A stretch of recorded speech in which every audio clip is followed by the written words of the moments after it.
अंतरराष्ट्रीय युवा विद्वान, जैन दर्शन में यूनिवर्सिटी टॉप व गोल्ड मेडलिस्ट, जैन सिद्धांत एवं न्याय विषयों को सरलता से समझाने वाले, यूएसए, इंग्लैंड, ऑस्ट्रेलिया आदि अनेक देशों में जैन धर्म की महती प्रभावना करने वाले, पंडित टोडरमल पुरस्कार, युवा विद्वत रत्न आदि अनेक पुरस्कारों से सम्मानित मूर्धन्य विद्वान डॉक्टर संजीव कुमार गोधा जयपुर द्वारा जानिए धर्म का मर्म।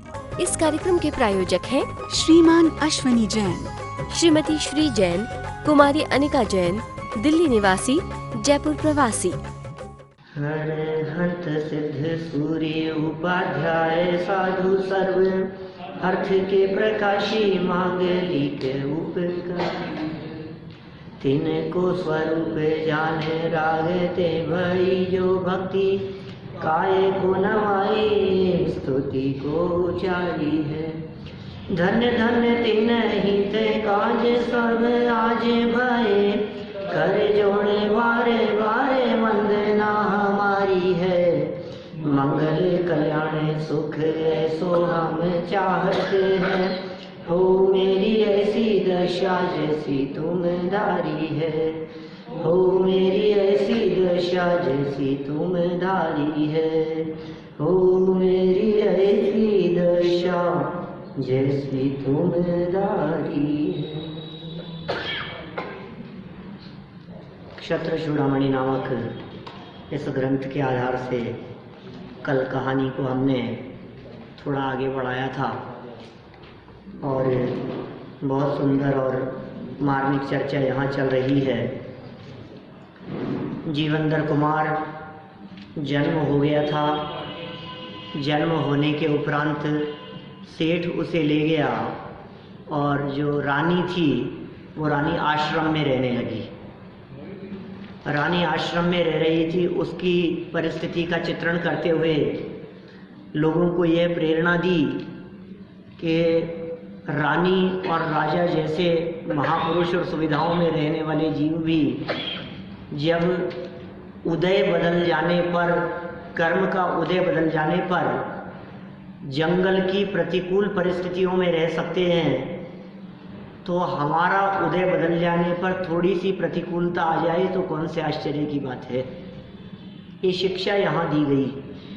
फिर सेठ गंधोत्कट उसने जन्मोत्सव मनाया और जो राजा बन गया था काष्टांगार, उससे परमिशन लेकर जीवंदर कुमार के आगे पीछे जन्मे हुए बालकों को साथ में जुटा दिया खेलने के लिए कि भाई इसके खेलने की व्यवस्था उत्तम होनी चाहिए।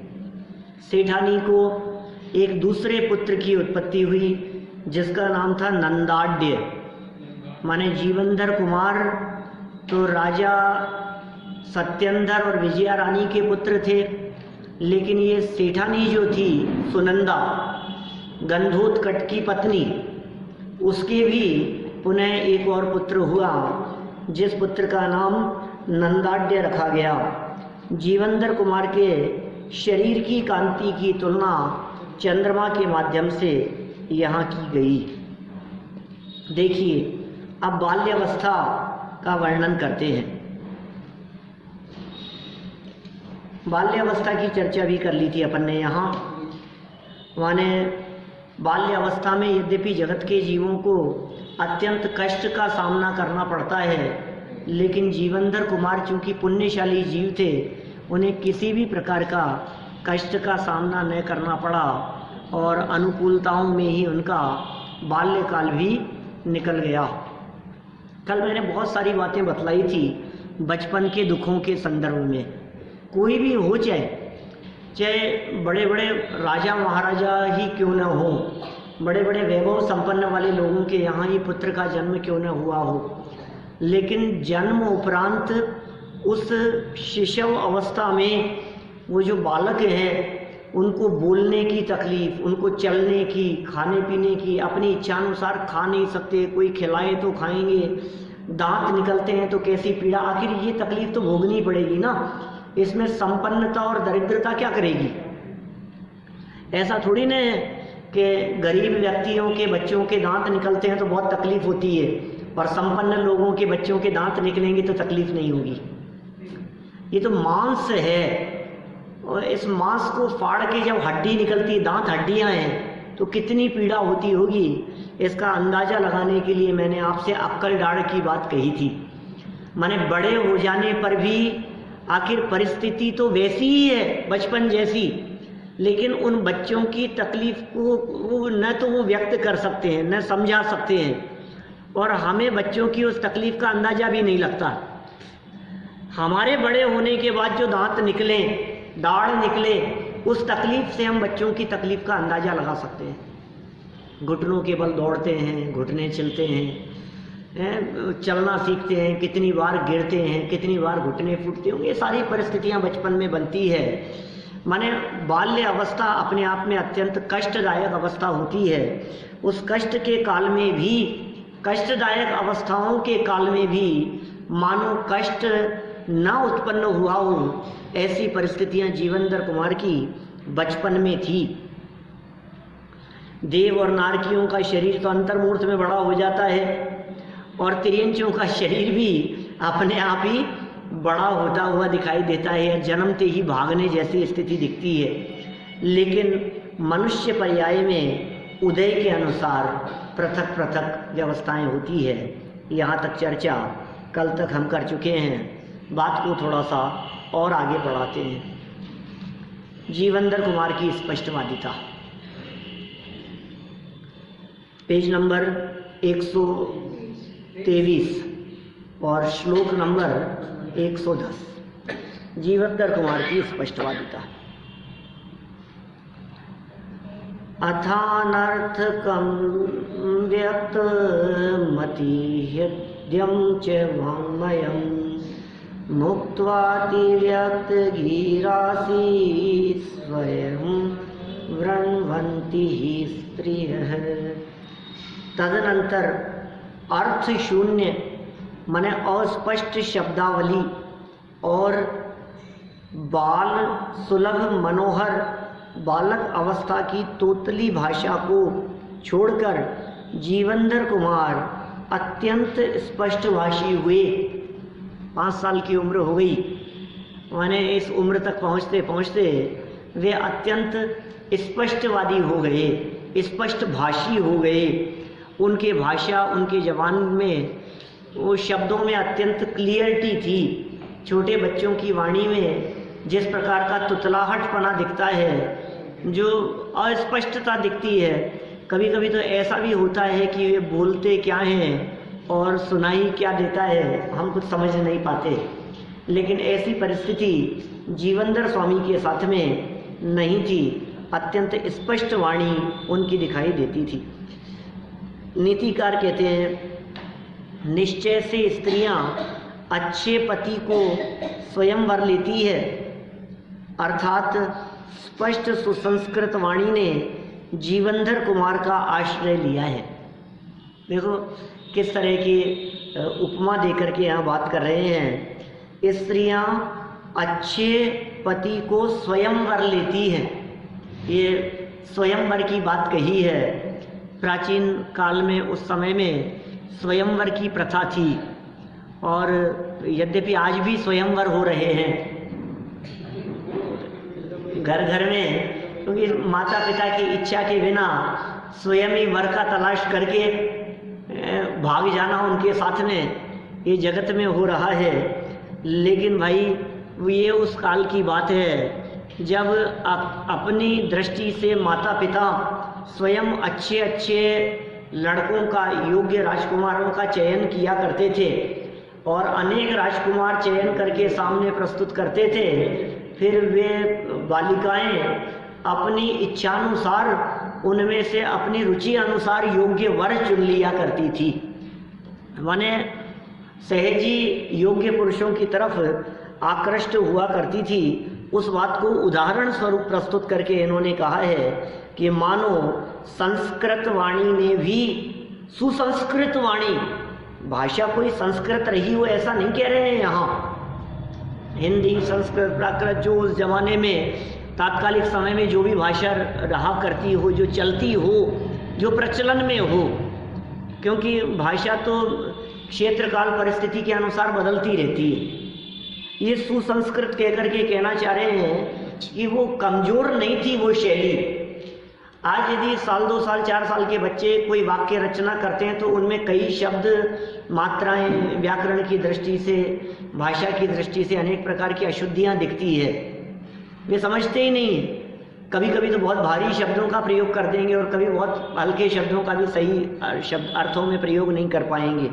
लेकिन इनकी वाणी सुसंस्कृत माने परिष्कृत माने निर्मल माने स्पष्ट भी है और शब्दों का चुनाव भी स्पष्ट रूप से यथोचित होता है। उसका आश्रय लिया, सरल अर्थ।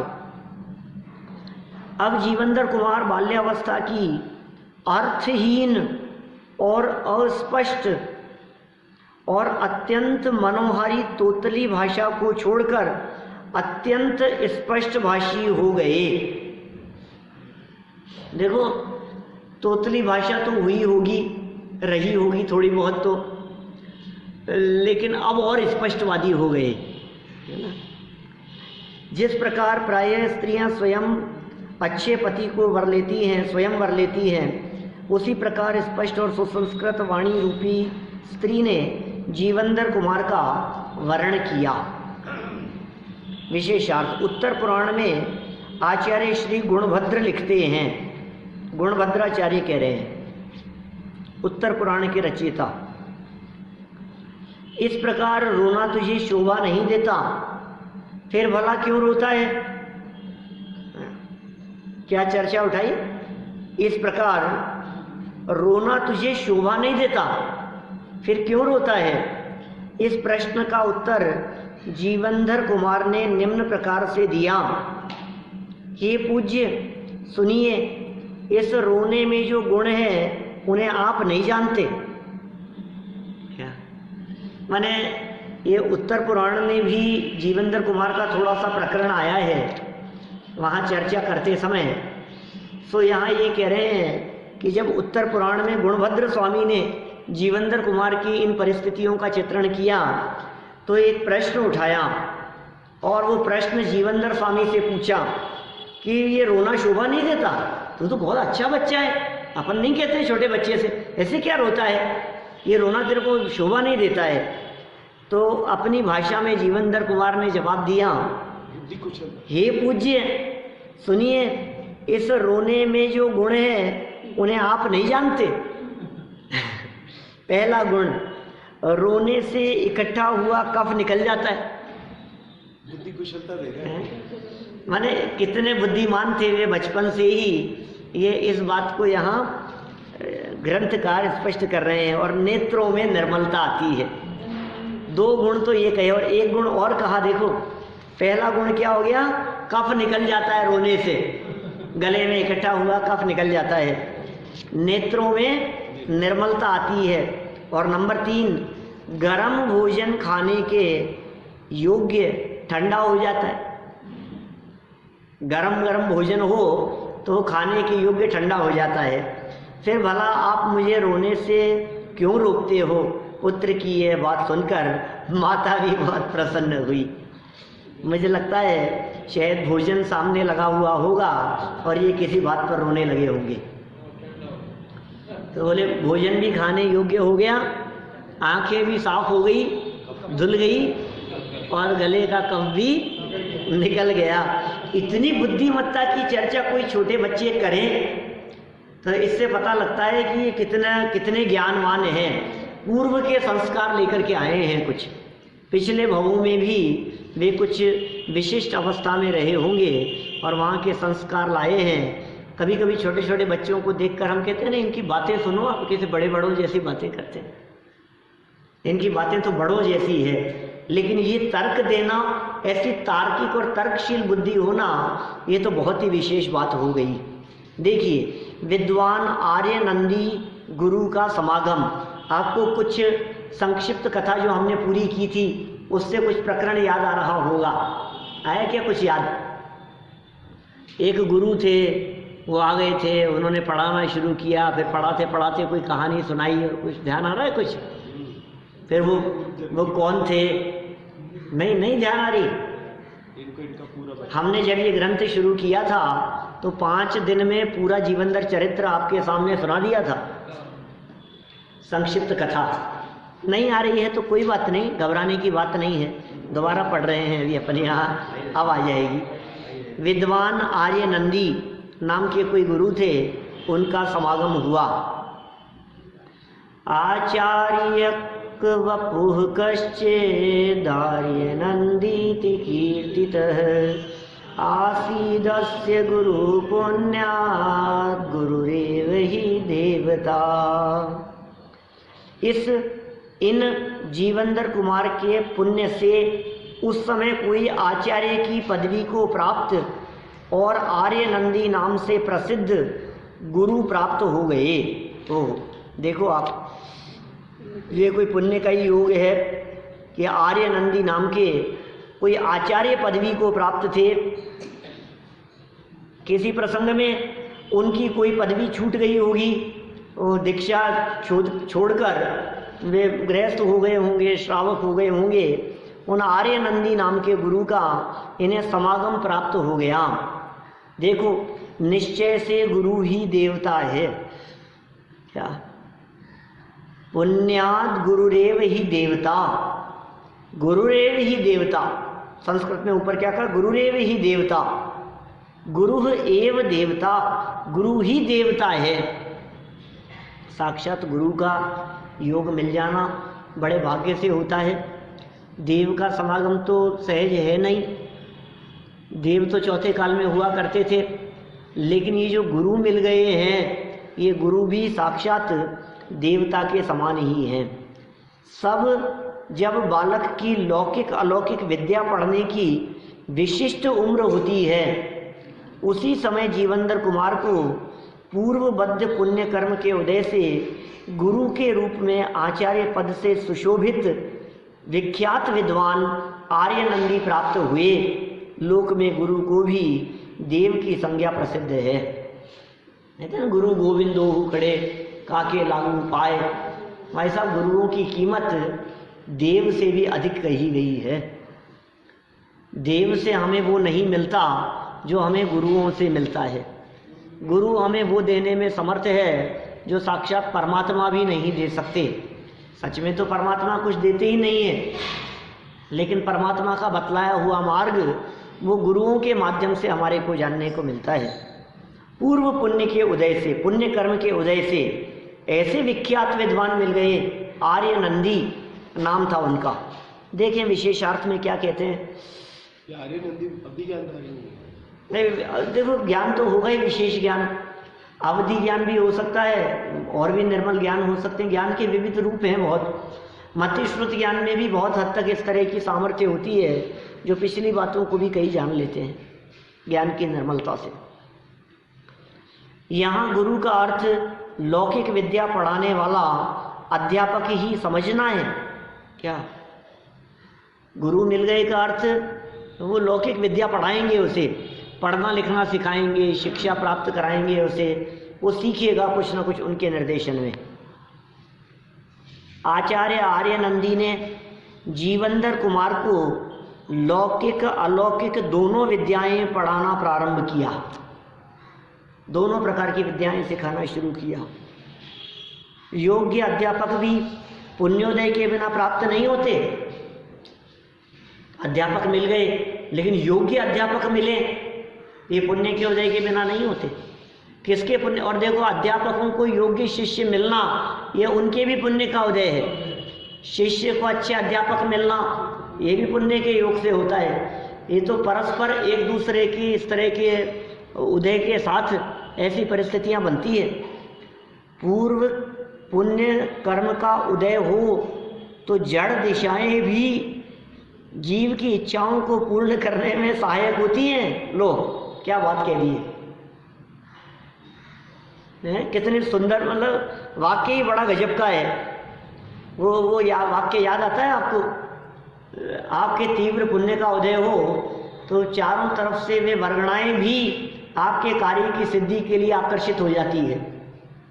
और कभी कभी लोग इच्छा शक्ति के बारे में इस प्रकार की बात करते हैं, आपका पुण्य का उदय यदि हो तो न मालूम कहाँ कहाँ से तीव्र पुण्य का उदय हो तो आसमान से उतर करके आ जाते हैं। ऐसा पुण्य का उदय हो जहाँ बाहर में चारों तरफ कोई दिखाई नहीं दे रहा हो, स्वर्ग से देव सहयोग करने के लिए आ जाते हैं, अग्नि का जल करने के लिए आ जाते हैं, नाग को हार बना देते हैं, सूली का सिंहासन बना देते हैं। ये कैसे हो जाती है, कैसे घट जाती है ये घटनाएं? जिनके साथ में ये घटनाएं घटी वे कोई रिद्धिधारी नहीं थे, उनके कोई ऐसा कोई नहीं था कि अंदर में कोई चमत्कार या शक्तियां कोई प्राप्त हो उनको, बस पुण्य का ही योग था कि काम हो गया। अचानक ही अनजान व्यक्ति न मालूम कहाँ से आए और सहयोग करके चले गए, ऐसा हो जाता है। ये दिशाओं की बात कह दी इन्होंने। जड़ दिशाएं भी इच्छाओं को पूर्ण करने में सहायक हो जाती है। दिशाएं क्या है? जड़ है।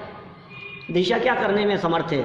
लेकिन मानो मैं यहाँ बैठा हूँ और कुछ मेरे पुण्य के वजह से यहाँ कार्य होने की योग्यता है, तो न मालूम इन 10 दिशाओं से कहाँ से कौन व्यक्ति और कैसी हवा और कैसे परमाणु चल करके आएंगे, वो उस कार्य को संपन्न कर देंगे। तो ये अपने आप ही हो गया। कहीं संभावना नहीं दिख रही थी, अब कहाँ गुरु की तलाश करेंगे, योग्य गुरु मिलेगा, उसे देखेंगे, लेकिन इनके योग से मिलना था।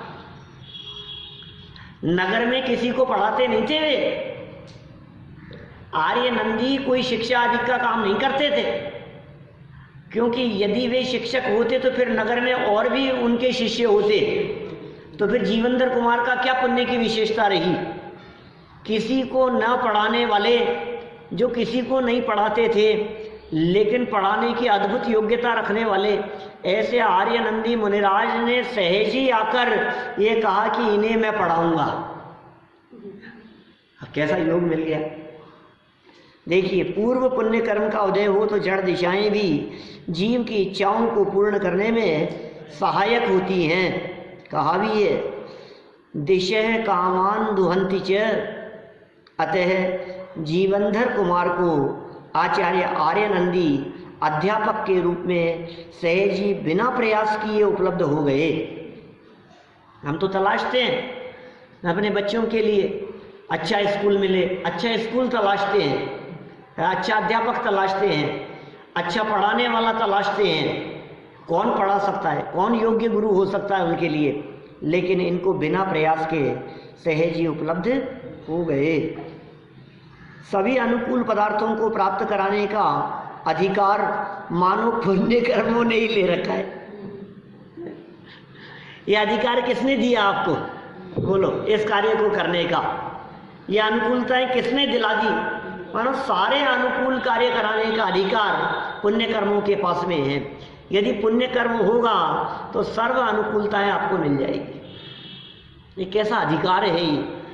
ये पुण्य कर्मों द्वारा दिया गया अधिकार। पुण्य कर्मों को ही अधिकार मिला हुआ है अपने आप ही।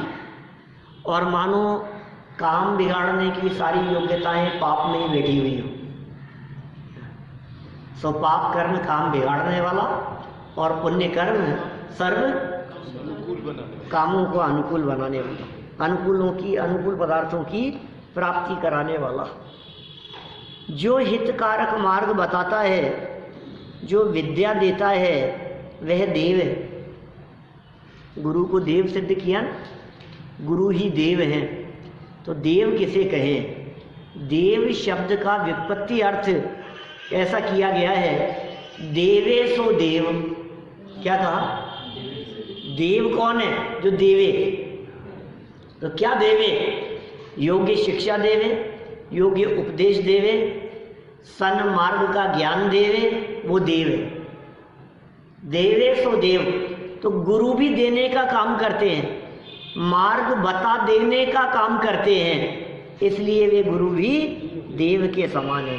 हितकारक मार्ग बताता है, जो विद्या देता है वह देव है। इस उक्ति की मुख्यता से यहाँ आर्य नंदी गृहस्थ को भी उपचार से देव। आर्य नंदी गृहस्थ लिख दिया, देखो साथ साथ में यहाँ। माने आर्य नंदी कोई मुनि नहीं है, रहे होंगे किसी काल में मुनि भी। आचार्य शब्द लगाए, आचार्य पदवी के धारी, आचार्य पद मिला उनको। गुरु के लिए भी आचार्य कहते हैं ना अपन, प्राचार्य को भी आचार्य कहते हैं। हाँ नहीं, आचार्य भी बोलते हैं अपन, तो प्राचार्य बोल रहे हैं उसको, लेकिन आचार्य भी कहते हैं। और आचार्य की डिग्री भी होती है, पोस्ट भी होती है। यहाँ भी लिखा है कि टोडरमल जी के नाम के आगे आचार्य कल्प, इनको भी आचार्य पदवी। और देखो बहुत लोग ऐसे मिलेंगे, आचार्य शुक्ल, क्या नाम था इसका, आचार्य रामचंद्र शुक्ल, तो पदवी थी उनकी आचार्य की। कोई ज्योतिष आचार्य होते हैं, वे भी नाम के आगे आचार्य लगाते हैं। ज्योतिष आचार्य, साहित्याचार्य, व्याकरण आचार्य, जैन दर्शन आचार्य, तो आचार्य नाम की डिग्री और पोस्ट भी होती है एक, तो वो भी है। इसके अलावा बहुत सारे लोग, अरे उधर चले जाओ ना दक्षिण भारत में, तो गुरुओं के लिए प्रिंसिपल को आचार्य ही कह करके पुकारते हैं। ये हमारे कॉलेज के, हमारे स्कूल के प्रिंसिपल हैं, उसको हिंदी में आचार्य ही कहते हैं। तो गुरु के लिए भी आचार्य शब्द का प्रयोग होता है। यहाँ गृहस्थ शब्द का प्रयोग करके स्पष्ट कह दिया कि ये गृहस्थ ही थे। गृहस्थ नहीं है एक्चुअली, के वो आहार के लिए आए थे, इनको कोई रोग, वो तो कहेंगे आगे आइए, कुमार के एक गाछ से अभी जो कहानी कहेंगे ना, ये तो आपको ऊपर याद है। फिर छोड़ दी, तो पद छूट गया था उनका, मुनि पद छोड़कर गृहस्थ हो गए थे। अच्छा, अपने रोग के उपचार के लिए, है ना, इसलिए गृहस्थी है। अभी जब शिक्षा दे, अरे किसी के घर में बैठकर किन्हीं के बच्चों को पढ़ाने का काम करे, वो मुनि कैसे हो सकते हैं, वे दिगंबर संत कैसे हो सकते हैं।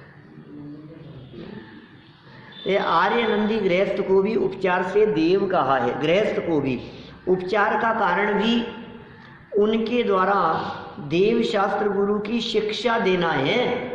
जहाँ जिस अपेक्षा से कथन हो, उसे उसी अपेक्षा से समझने का प्रयास करना पात्र जीव का कर्तव्य है। माने जहाँ जिस अपेक्षा से गुरु शब्द का प्रयोग किया गया हो, वहाँ उस अपेक्षा से उस शब्द का अर्थ समझ लेना चाहिए। यहाँ दिगंबर गुरु के अर्थ में, मनिराज के अर्थ में गुरु शब्द का प्रयोग नहीं है। विद्या गुरु के अर्थ में, पढ़ाने वालों के अर्थ में ये प्रयोग किया गया है। चलिए, शिक्षा का हुआ प्रारंभ, बढ़े आगे अपन। शिक्षा का प्रारंभ माने स्वयं बुद्ध तो नहीं है, तीर्थंकर के जीव तो स्वयं बुद्ध होते हैं, उन्हें पढ़ाने वाला कोई नहीं होता। पता है आपको, ये कामदेव हैं, इन्हें पढ़ाने, शिक्षा प्रदान करने वाले गुरु थे, गुरु का योग मिला, प्रारंभ हुई शिक्षा। कहते हैं निष्प्रत्युहेष्ट सिद्ध्यर्थम सिद्ध पूजादि पूर्वकम सिद्ध मातृकया सिद्धा मत लेभे सरस्वती। ओह, क्या कह रहे हैं। तदनंतर जीवेंद्र कुमार ने निर्विघ्न इष्ट सिद्धि के लिए सिद्ध परमेष्टि की पूजा करके अनादि स्वर व्यंजन मात्राओं से प्रसिद्ध सरस्वती को प्राप्त किया। श्लोकार्थ है इसका। श्लोक में क्या कह रहे हैं, जीवेंद्र कुमार ने निर्विघ्न इष्ट की सिद्धि के लिए, मानो मंगलाचरण किया गया हो। आप जानते हैं मंगलाचरण क्यों किया जाता है? मंगलाचरण करने के क्या कारण है? कार्य की सिद्धि के लिए, कार्य की निर्विघ्न समाप्ति के लिए, इष्ट देव के स्मरण के लिए। एकदम याद नहीं आ रहा मेरे को, 5 हेतु बतलाए हैं। मूल श्लोक लिखा है इस तरह का, ये अपने मोक्षमार्ग प्रकाशक में भी है, न्याय दीपिका आदि ऐसे ग्रंथों में भी मंगलाचरण करने के हेतु बतलाए। और उसमें उन्होंने कहा शिष्टाचार प्रपालनम, ऐसा शिष्टाचार के पालन के लिए और ग्रंथ के प्रारंभ में विघ्न ना हो इसके लिए, इष्ट देव को स्मरण करने के लिए, ऐसे कई कारण बतलाए हैं मंगलाचरण करने के। तो कार्य के प्रारंभ में और सिद्ध परमेष्टि को किया स्मरण। ये देखो आप, सिद्धों का स्मरण सिद्धि के लिए, और कहते हैं अनादि स्वर, ये बहुत मार्मिक बात यहाँ कही गई है। स्वर अनादि के हैं, व्यंजन मात्राएं ये भी प्रसिद्ध हैं, ये सरस्वती है मानो, ये अक्षर। अपने यहाँ एक व्याकरण ग्रंथ है आचार्य शर्म वर्म का लिखा हुआ, जैन व्याकरण ग्रंथ है, नाम है उसका कातंत्र व्याकरण। क्या कातंत्र व्याकरण है आचार्य शर्म वर्म का। इसका अनुवाद आदि किया ज्ञानमती माता जी ने, प्रकाशित भी है, उपलब्ध भी है, मेरे पास भी उपलब्ध है, हस्तिनापुर से मैंने प्राप्त किया था। सो उसका पहला सूत्र है उस व्याकरण का, सिद्धो वर्ण समामनाय है, पहला कातंत्र व्याकरण का सूत्र है। हमने प्राचार्य गुलाबचंद जी से पढ़ा था, सिद्धो वर्ण समामनाय है। ये जो सिद्ध हैं वर्ण, ये वर्ण भी स्वतः सिद्ध हैं, स्वयं सिद्ध हैं। इन वर्णों को किसी ने बनाया नहीं है, इन वर्ण और अक्षरों का जन्मदाता कोई नहीं है। और ये कैसे सिद्ध हैं कि अनादि सिद्ध हैं। तो इन वर्णों की अक्षरों की तुलना सिद्ध परमात्मा से की, क्या अनादि सिद्ध कह करके। और यही कारण है कि इन अक्षरों को पूज्य मानकर, पूजनीय मानकर इनको जमीन पर नहीं रखा जाता, इनके पैर नहीं लगाया जाता। समझ में आ रही है बात? जितने त्यागी लोग मिलेंगे, व्रती लोग मिलेंगे, संयमी लोग मिलेंगे, वो कोई भी यहाँ तक कि न्यूज़पेपर के भी पैर नहीं लगाते। जहाँ कोई अक्षर लिखे हुए हों, जहाँ कोई शब्द लिखे हुए हों, उसे पैर से टच नहीं किया जाएगा, उसके झूठे हाथ नहीं लगाएंगे। माने इतनी भी सावधानी रखते हैं कि भोजन के लिए भी न्यूज़पेपर का प्रयोग नहीं करेंगे। तो कहीं भी इधर उधर कर लेते हैं लोग, तो ऐसे दिखते हैं सब, अखबार बिछा करके खाना खा लेते हैं कहीं बाहर जाते हैं तो। लेकिन भाई उनमें वो अक्षर लिखे हुए हैं, उनमें हाँ गंदा भी पहुँच लेते हैं, कर लेते हैं, लेकिन अक्षर नहीं होने चाहिए, अक्षर लिखे हुए नहीं होने चाहिए। हमने ऐसा भी देखा है कि यदि वो आपके डोरमेट पर भी यदि कुछ लिखा हुआ है तो उस पर भी पाँव नहीं रखते। वेलकम लिखा है, स्वागतम लिखा है, उस पर भी पाँव नहीं रखते। तो शब्द हैं ये, अक्षर हैं। और इतना ही नहीं, कोई फिगर बने हुए नहीं होने चाहिए। बेडशीट के ऊपर समझ लो, कपड़े के ऊपर समझ लो, कोई जानवर हैं, कोई इस तरह के वो बने हुए हैं, वो बने हुए नहीं होने चाहिए। क्या? हाँ, वो भी नहीं खाते। बाजार का तो खाना ही योग्य नहीं है, लेकिन जो बच्चे वगैरह कुछ ऐसे लेते हैं तो आकार वाले नहीं लेते हैं। बहुत से पहले ऐसे अपने यहाँ हनुमान के रास्ते में वो चीनी के मिलते हैं ना, आज भी मिलते होंगे, अलग अलग दिवाली पर इस तरह की चीनी, शुगर, शक्कर मिलती है, वो अलग अलग आकार वाले। तो वो बच्चों को खिलाना भी नहीं और खाना भी नहीं और उपयोग में भी नहीं लेना। हिंसा का दोष लग रहा है उसको तोड़ने में, उसको खाने में। आपको लगता है हाथी है, मैं हाथी की सूंड खा गया, कैसा लगता है? कैसे शब्दों का प्रयोग होगा? भावों से दोष लग रहा है उसमें, तो हम उसमें सावधानी रखें। यशोधर के साथ में हाँ, जनवाणी अर्थ है उसका। अरहम शब्द का प्रयोग दो अर्थों में हुआ है। अरहम, मंत्रों के अंदर अरहम शब्द का प्रयोग करते हैं। तो अरहम माने क्या होता है? अरहम शब्द का अर्थ, एक शब्द तो अरहंत, अरहम माने अरहंत, और दूसरा होता है अ से लेकर के ह तक अरहम। तो अ से लेकर के ह तक सर्व अक्षर जिसमें प्रयोग हुए हों वो है अरहम। तो अरहम शब्द का प्रयोग जिनवाणी के अर्थ में भी होता है। इस कार्यक्रम के प्रायोजक हैं श्रीमान अश्वनी जैन, श्रीमती श्री जैन, कुमारी अनिका जैन, दिल्ली निवासी, जयपुर प्रवासी।